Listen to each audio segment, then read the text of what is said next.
सरकार क्या चाहती है बात वह नहीं है, हम क्या चाहते हैं बात यह है। किसान क्या चाहता है? हाँ, इसको जिस दिन इसने नोटबंदी की थी ना, उस दिन इसका गला पकड़ा होता तो आज ये थोपने वाले काम ना चलते। ये नोटबंदी हमने जो चलवा दी उसके बाद में और सारा मुल्क बेच दिया। सही बात, सारा मुल्क अडानी अंबानी को दे दिया, हवाई जहाज दे दिया, BSNL बेच दिया।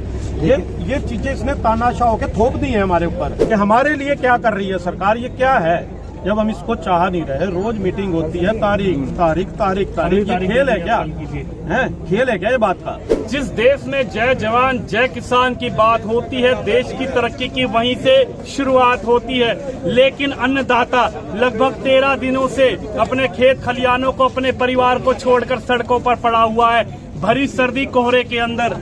सबसे बड़ी बात, सरकार द्वारा 3 जो अध्यादेश, 3 कानून लाए गए हैं, किसान भाइयों का कहना है वो काले कानून हैं। यहीं हमारे साथ किसान भाई मौजूद हैं, शामली से एक बड़े भाई आए हैं। राम राम भाई जी। राम राम।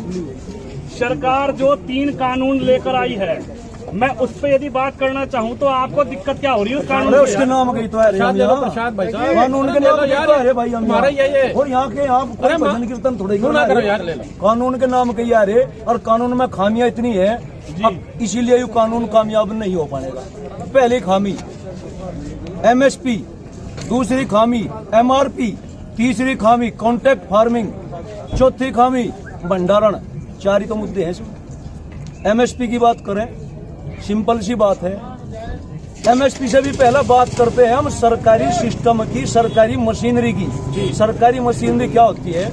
सरकारी क्रय केंद्र जो धान, जीरी, गेहूं, मक्का, बाजरा, ज्वार वगैरह जो खरीदते हैं सरकारी सिस्टम के तहत, इनका जो टाइमिंग है, इनका टाइमिंग एक लिमिटेड टाइम है।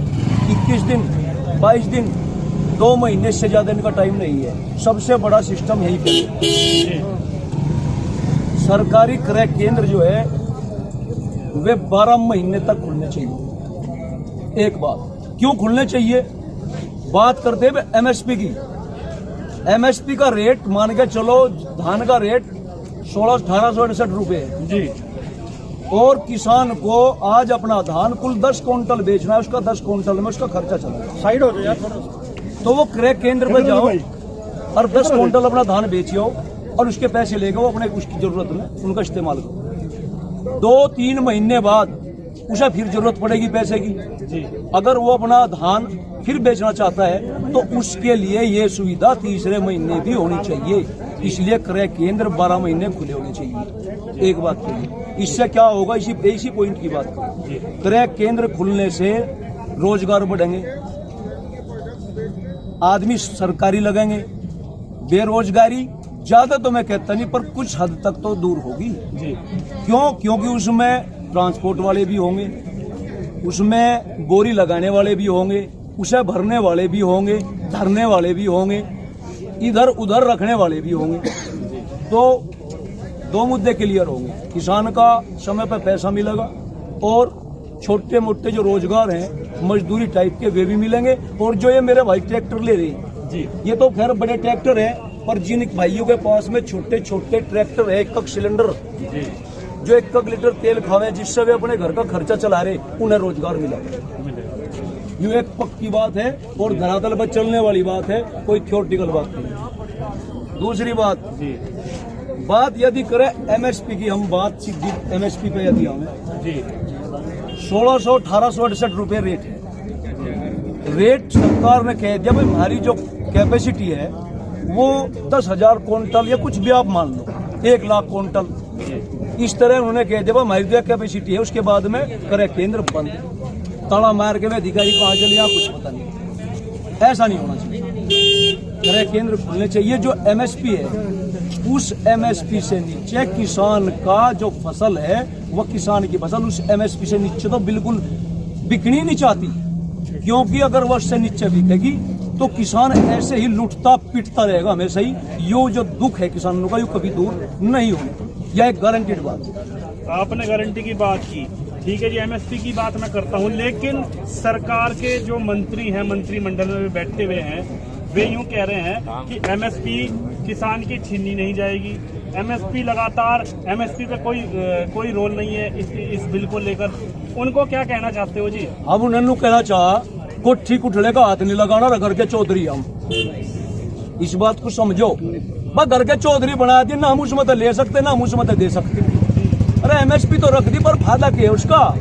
धान 900-1100 बिक गया, एमएसपी है 1868 रुपए। गारंटेड भी तो नहीं किया, उसको भी तो नहीं किया। उस अगर एमएसपी को गारंटेड तो नहीं कर रही जी। अगर उस पर लेना ही था, एमएसपी को छेड़ नहीं रहे, फिर यूनिट चले 900-1100 क्यों बिक रहा है? तुम छेड़ो ही ना उसे, लुट जाएगा 900 क्यों बिक रहा?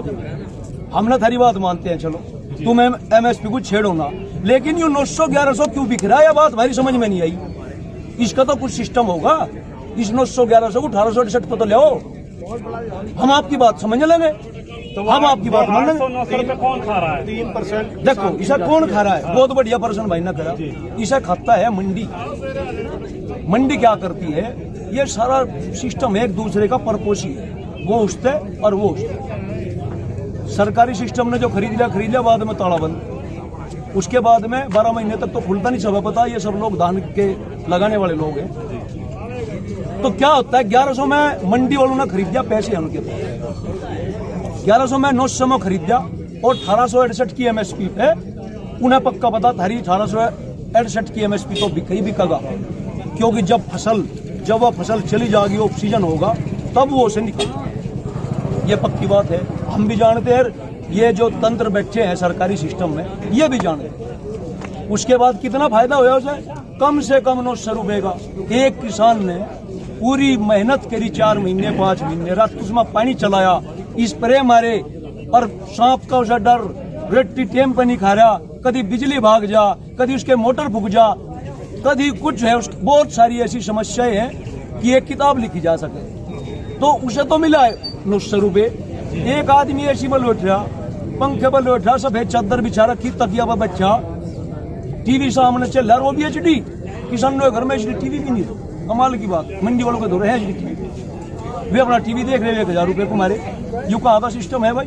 तो यू 1000 रुपए सीधा जो फायदा हो रहा, यू भी दूर हट जगह अगर सरकारी सिस्टम थोड़ा सा इसे सेटिंग करेगी, यानी कि इसका बिल्कुल अगर एमएसपी स्थिर कर देगी और इसका कानून बना देगी। इसे बिल्कुल ऐसी साफ है बात जो उनसे हमने बताई, बिल्कुल क्लियर। इसमें कोई ज्यादा पढ़े लिखे की बात नहीं है। अगर इसमें पीएचडी करें।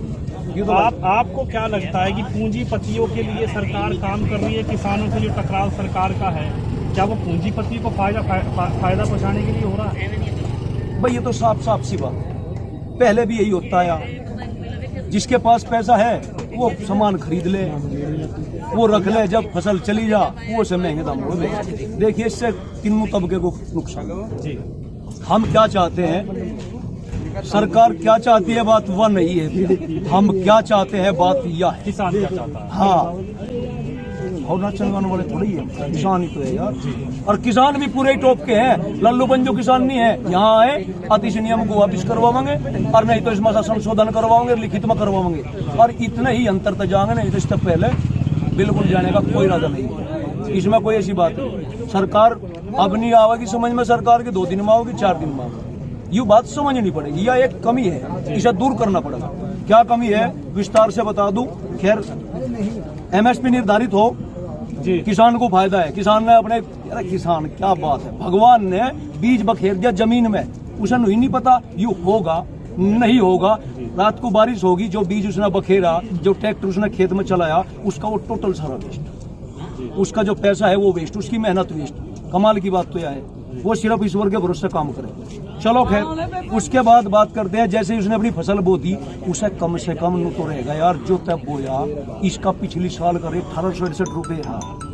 अगर सरकार महंगाई दर भी बढ़ावेगी, इसमें एक चीज और बात है भाई, जब और चीजों के रेट बढ़ रही, जब विधायक का, एमपी के टीए महंगाई भत्ते, उनकी सुख सुविधा महंगाई दर के हिसाब से जब बढ़ रही है, तो किसान की जो एमएसपी है यह भी परसेंटेज में 10%, 15% महंगाई दर के हिसाब से बढ़नी चाहिए। यू इसमें नियम होना चाहिए स्थिर। यानी कि आप संशोधन चाहते हैं उसमें? देखिए, संशोधन बात करिए आपने संशोधन की, संशोधन होया करे एक आधी चीज में जी। इस ट्रैक्टर का सलंसर खड़ा करे, बदलना सही बात है। नहीं, सलंसर खड़का करे वो बदल दे, एक चीज का संशोधन। और इसका इंजन भी कर आवाज कर रहा, उसमें को भी तेल बगा रहा, इसकी फ्लिक्की भी टूटी पड़ी, इसकी जो लिफ्ट है वो भी काम नहीं करती, और इसके टायर भी की भी बबलिंग चल रही।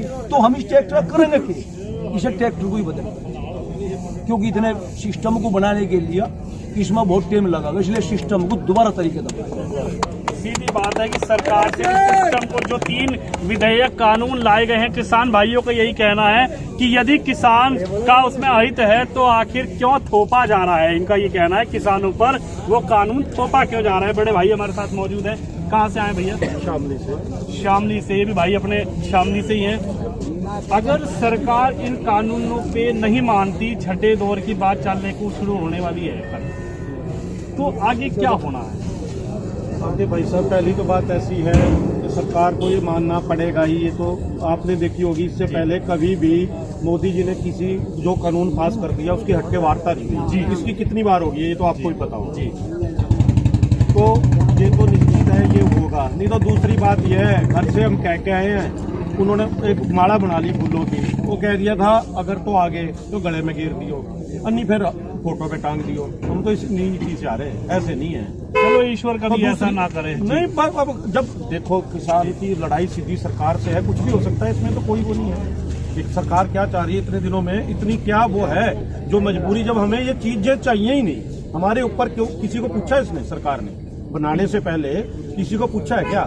कोई किसान नेता या कोई जो इसके पूरे वो है किसान यूनियन के जो पूरी वो है 35-36 जो वो है, तो उनसे किसी ने पूछा है क्या कि हम ये कानून बना रहे हैं, इस कानून का क्या किया जाए? किसी ने पूछा है? थोप दिया इसको। जिस दिन इसने नोटबंदी की थी ना, उस दिन इसका गला पकड़ा होता तो आज ये थोपने वाले काम ना चलते। ये नोटबंदी हमने जो चलवा दी उसके बाद में और सारा मुल्क बेच दिया। सही बात, सारा मुल्क अडानी अंबानी को दे दिया, हवाई जहाज दे दिया, BSNL बेच दिया। ये चीजें इसने तानाशाह होकर थोप दी है हमारे ऊपर। अगर हम पहले दिन इसको पकड़ते तो आज ये नौबत नहीं आनी थी। हमारी कमियां हैं, सबसे पहले तो बात है। और दूसरी बात है, भाई साहब बहुत अच्छा कह रहे थे जी। इसमें एक बात हो रहा है, जो इनके सिस्टम है ये, अब मेरी मुंजी है, मुंजी में मॉइस्चर होता है, वो मुंजी आदमी किसान अगर उसको पूरा सुखा के काटेगा तो नीचे चढ़ जाएगी, हल्के फुल्के मॉइस्चर में कटवानी पड़ती है। अगर वो 2 या 3 दिन ट्राली में पड़ी रही, इनके टोकन सिस्टम से, इनके सिस्टम से, इनका सिस्टम कई बार फेल हो जाता है, अगर वो 2-3 दिन पड़ी रही तो रात बन जाती है। वो नीचे उतरनी चाहिए, फैलनी चाहिए। पहली बात तो हमारी यूपी में इतने बड़े क्रय केंद्र नहीं है, 100 क्विंटल से ऊपर वो ले नहीं सकते। हमें पड़ोसी राज्य में जाना पड़ता है इस वजह से, मतलब हमारा वहाँ पे सुविधा नहीं है इस चीज़ की। पहली बात तो सरकार वो सुविधा ठीक करे। ये थोड़ा ये खाली गन्ने का ही प्रदेश है, जब दूसरी चीजें भी वहाँ पैदा होती हैं। अब यही तो ये चाह रहे हैं, ये जो इनका प्रोपेगेंडा है, यही तो चाह रहे हैं कि जिस जगह पे हम जो चाहें वो ही बोया जाए, अदर चीज ना बोई। कॉन्ट्रैक्ट फार्मिंग जो यही तो है कॉन्ट्रैक्ट फार्मिंग। फिर तो हम इनके नौकर हो जाएंगे, वही हमारा कुछ नहीं है। तुम्हारी सब कुछ हमारा नौकर। अब ये है कि भाई साहब जानते हैं, अब गन्ना है, पिछले साल की अभी 2-2.5 महीने की पेमेंट रुकी हुई है मिलों में। 1 महीना अब हो गया इसको मिलों को चलते हुए, अब तक पर्ची पर उसका मूल्य नहीं आया।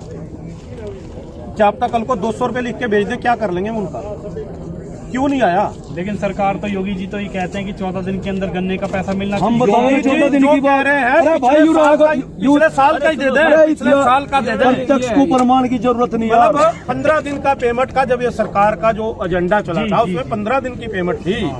जब आपको ये कह रहे हैं 15 दिन को छोड़ो, जब पिछले साल अभी जो मेरी फैक्ट्री है, ऊन शुगर मिल है हमारे वहाँ पे, उसका 15 या 20 तारीख मार्च का पेमेंट आया है। पूरा अप्रैल चली है, आधा मई तक चली है, उसकी वो पेमेंट नहीं आई। ये नया पूरा सीजन चल गया है, इस नए सीजन को 1 महीना हो गया है, इसकी अभी तक रेट नहीं आया पर्ची के ऊपर। तो ये सिस्टम है। अगर ऐसे चलता रहा तो कम ये बात गन्ने की आ रही, भाई साहब बता रहे 584 करोड़ रुपए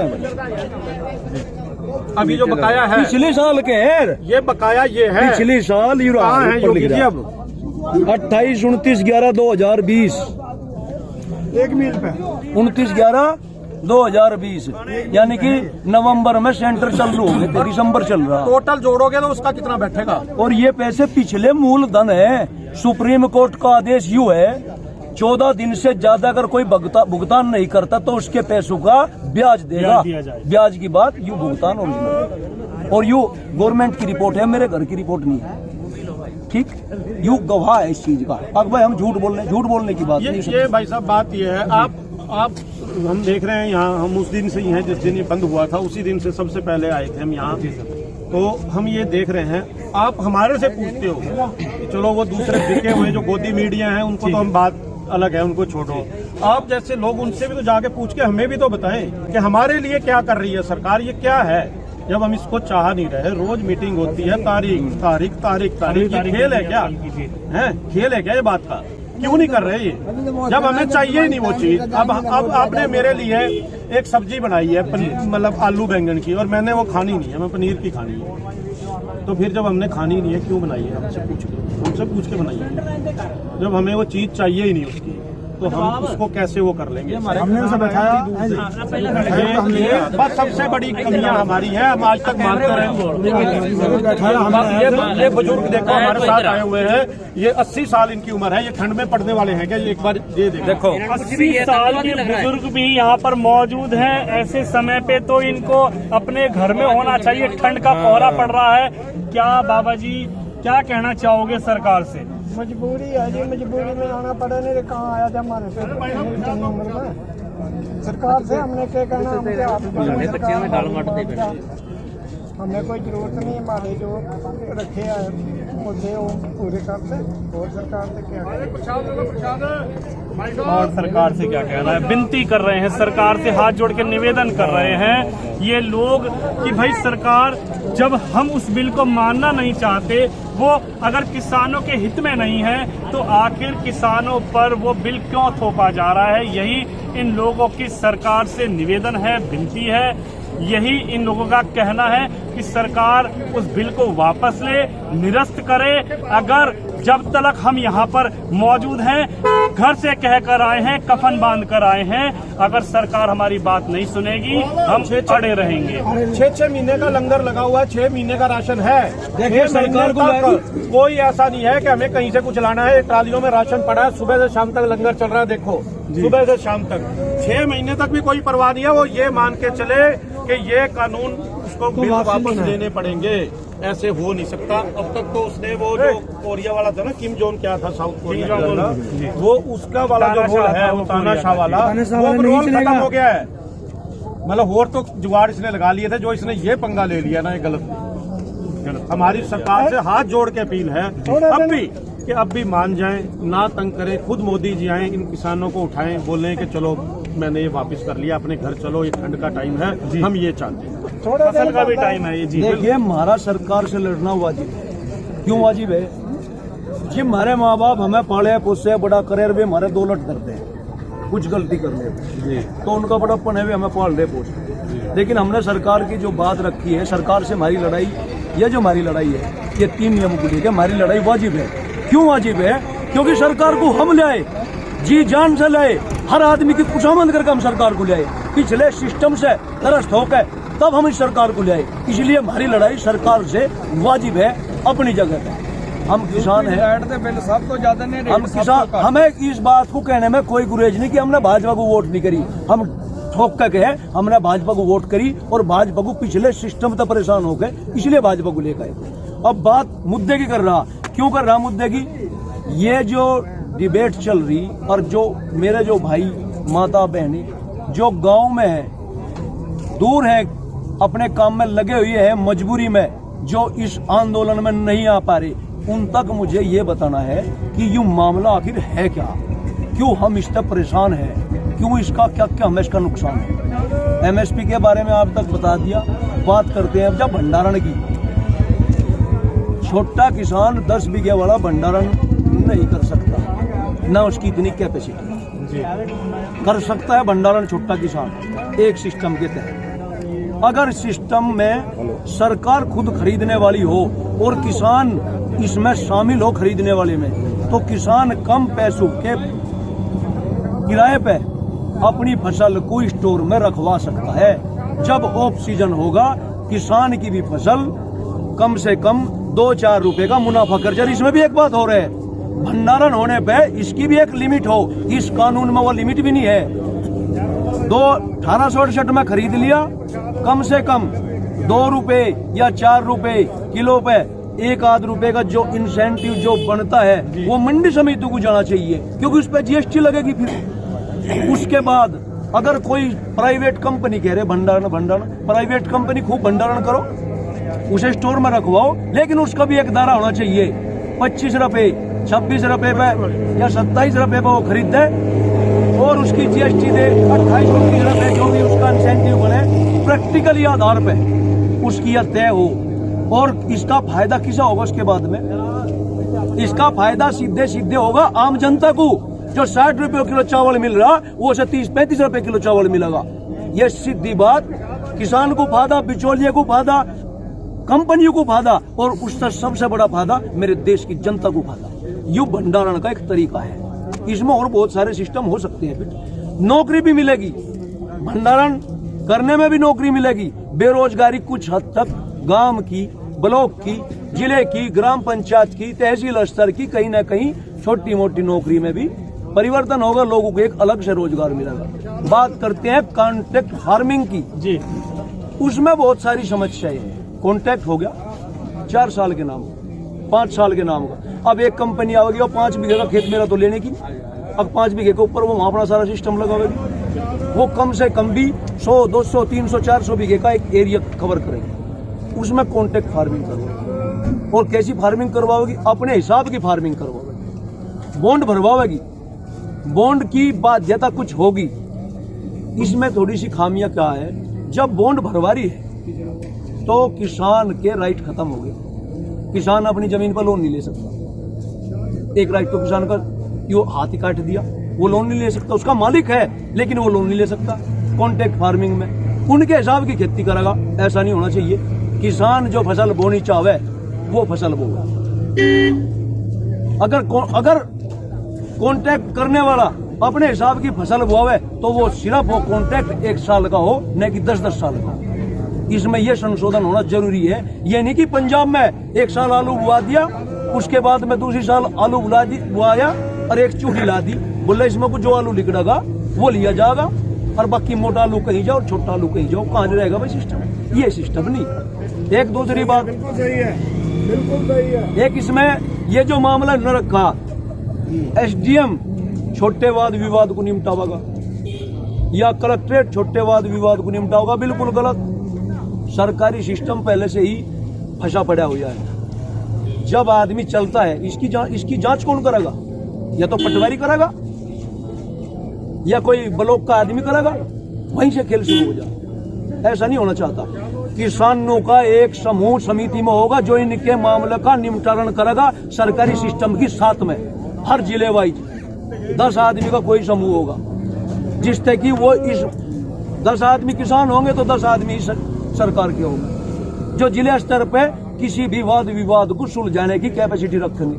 उसके राइट किसानों के हक में होगा। अगर वो अपनी कॉन्ट्रैक्ट फार्मिंग खत्म करवाना चाहता होगा तो वहां पे ये जो 10 आदमी का जो समूह होगा, सरकारी और प्राइवेट किसान, ये उसकी मोहर मार के उस कॉन्ट्रैक्ट को खत्म करवाने की हैसियत रखेंगे, जिससे कि किसान जो है उसके दिमाग में टेंशन ना हो, वो अपना काम दोबारा जाएगा अपनी खेती और जब अपनी खेती को छुड़वाना। ये कॉन्ट्रैक्ट फार्मिंग की बात है। तो मेरे भाइयों, कहने का मतलब ये है।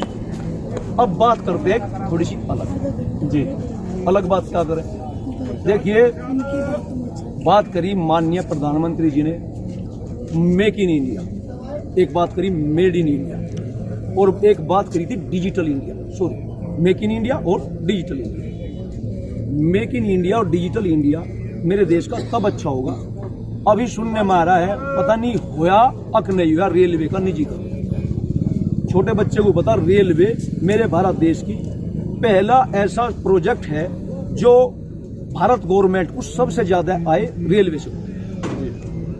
अगर उसका निजीकरण हो गया तो निजीकरण होने में उसका क्या होगा? वो प्राइवेट कंपनी के हाथ में चला जाएगा। और जो 10 रुपए का किराया शामली से बढ़ोत लोग का, कांधले लोग का है, वो 10 का न हो के ऐसा ना हो वो 50 रुपए का हो जाए और देना पड़ेगा, और वो देना पड़ेगा और लोग बाध्य हो जा। ऐसा ना हो कि अगर आदमी दूसरे शहर में 15 किलोमीटर के शहर में 50 रुपए उसके जा, 200 रुपए डॉक्टर की फीस, 300 रुपए डॉक्टर की फीस भरे, तो यूं एक और बोझ पड़ जाएगा। इसलिए गवर्नमेंट को इस चीज का तो निजीकरण बिल्कुल चाहते ही नहीं। यूं एक भारत की एक जड़ है ऐसी जो इनकम का मुख्य स्रोत है। पैसे तो ले लोगे, अगर वो निजीकरण हो गया उसके पैसे तो चले जाएंगे गवर्नमेंट पे, इसका फायदा लेकिन आम आदमी को नहीं होगा। इस निजीकरण का फायदा आम आदमी को किसी सूरत में नहीं होगा। एक बात, दूसरी बात करते हैं हम डिजिटल इंडिया की। BSNL हमारे देश की संचार व्यवस्था में सबसे मंदी कंपनी है, जो आम लोगों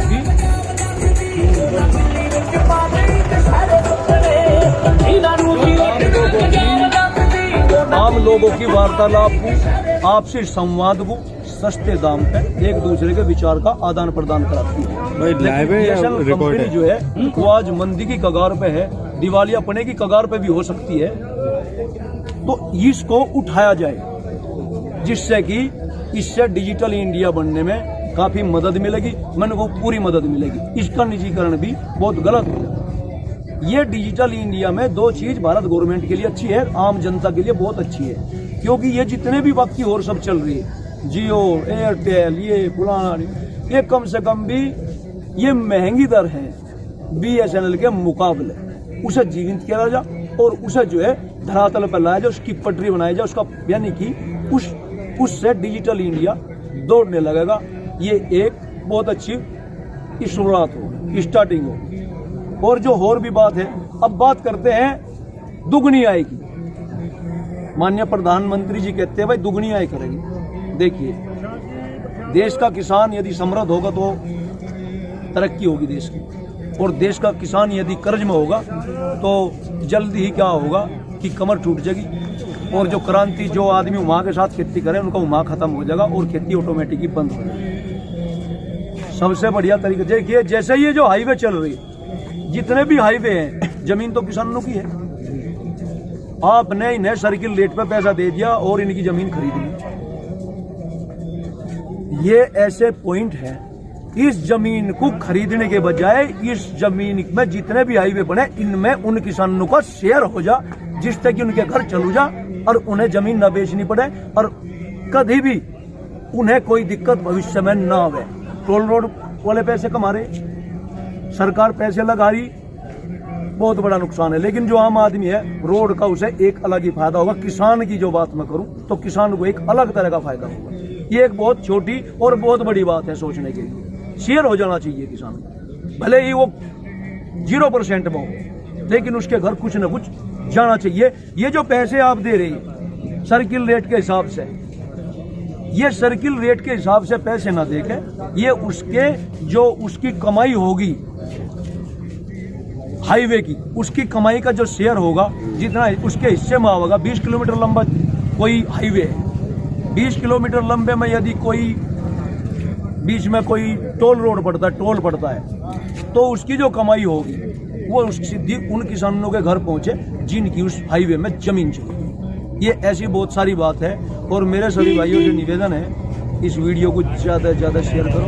3 कानून के बारे में मैंने आपको मोटी मोटी बात बता दी, ये हमारे बिल्कुल फायदे की बात नहीं है, बिल्कुल लिखी पड़ी बात है, प्रैक्टिकली बात है, बगैर प्रैक्टिकल ये बात नहीं है। बस रिक्वेस्ट है, आप लोग समझिए इस आंदोलन को, ये जो आंदोलन चल रहा है, ये एक वैचारिक आंदोलन है, बहुत शांति के साथ चल रहा है, और इस आंदोलन को इतना मजबूत कर दिया जाए जिससे कि सरकार को अपनी गलती जो इस नियम के हिसाब से हमारे सामने आई है, ये गलतियां खत्म हो और एक नया सिस्टम बनकर चले, जिससे कि भारत देश के किसान जो परेशान हैं आज, वे परेशान हैं, उनकी परेशानी दूर हो। सीधी सी बात है कि सरकार को सोचना चाहिए किसानों की, यानी देश की उन्नति के बारे में सोचना चाहिए। किसानों के ऊपर ये जो काला बिल्ली किसान भाई जो कह रहे हैं, उसको सरकार वापस ले, उसको निरस्त करे, उसको खत्म करे, और MSP पर एक नया कानून लेकर आए, जिससे कि MSP गारंटेड हो जाए कि इससे नीचे खरीदार को, यानी कि किसान का जो फसल है उसका खरीदने वाले को जेल की सजा होनी चाहिए। कैमरामैन दिनेश जी के साथ मैं विनोद कुमार शर्मा, दिल्ली से।